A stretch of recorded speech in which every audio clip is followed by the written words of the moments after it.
Everybody, today we'll talk about how to fix or how to solve offers on Roblox. To know how to fix or how to solve offers on Roblox app, you should just go to settings. After that, you can click on apps, default apps, app settings.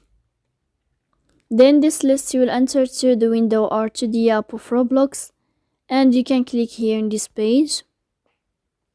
After that, you can click on first stop and you can click OK. Here we'll enter to the window of storage. Then you can click clear cache. Don't click clear data because that can cause you errors in your app.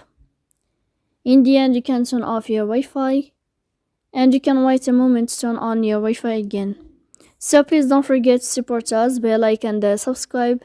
See you next time in another video, and thank you for your attention and your watching. Goodbye.